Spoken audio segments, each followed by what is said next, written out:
Hello বন্ধুরা, আজকে আমরা যাব পাঁচগাঁও নেত্রকোনা। তো রওনা দিয়ে দিয়েছি। আমার সাথে আছে আমার দুই পিসতো ভাই।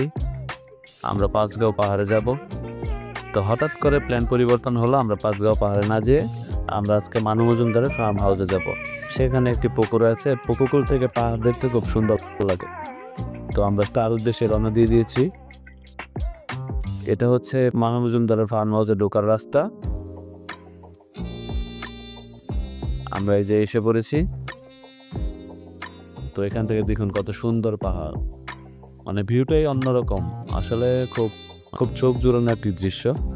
যাই হোক, এখন আমাদের সাথে অনেকেই যুক্ত হয়েছে। আমার পিসতো ভাই আছে, আমার কাকা আছে, তাদের সাথে অনেক গল্প, অনেক আড্ডা হলো। বারবার আমরা ভিডিও করতেছি যে কোন ভিডিওটা ভালো হয়, সেটার জন্য যে ভিডিওটা আমরা ফেসবুকে এগুলাতে পোস্ট করব।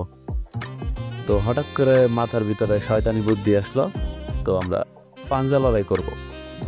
এই যে বাংলাদেশ পুলিশে কর্মরত সজীব চন্দ্র, তার সাথে লিঙ্কন দেবনাথ লিওনের পাঞ্জা, দেখি কে হারে জিতে।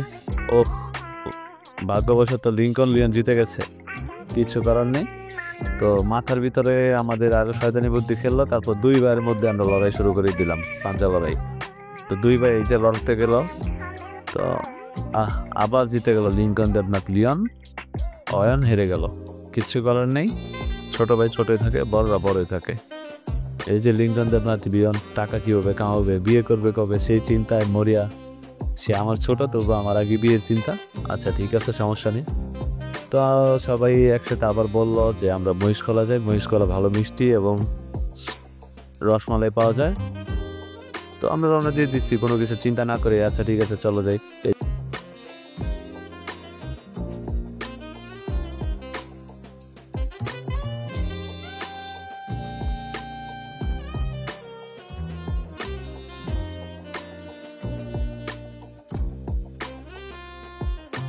এই যে আমার সাথে আছে, যে বাইক চালাচ্ছে সিডি80, সে হচ্ছে আমার কাকা, পিছনে বয়ে রয়েছে আমার ভাতিজা।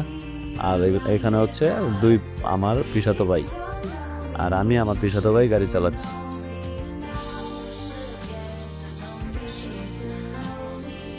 এই যে মহিষকলা ঢুকে পড়েছি। রাস্তায় হুট করে একজনের মোবাইল পড়ে গেল, এই যে সজীবের মোবাইল পড়ে গেছে। তো মোবাইলটা ভাগ্যবশত ভাঙে নাই।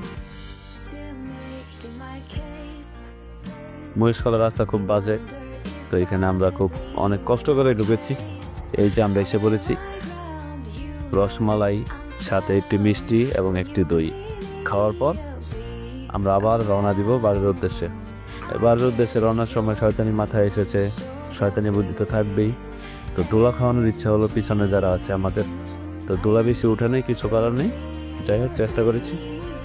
এইটাই, এতটুকুই। আমরা সুন্দর মতো শান্তি মতো বাসায় ফিরে আসলাম। অনেক আড্ডা হলো, অনেক দিন পর অনেক সময় কাটানো হলো, গল্প হলো। ভালো থাকবেন, আপনার ইচ্ছা করলে আসতে পারেন, পাঁচগাঁও এসে পড়বেন। খুব সুন্দর জায়গা, ঘুরতে পারেন। একটা গ্রুপ নিয়ে আসবেন, একা আসলে কোনো ভালো লাগবে না। গ্রুপ নিয়ে আসবেন, তাহলে গল্প গুজব হবে, আড্ডা হবে। ভালো থাকবেন।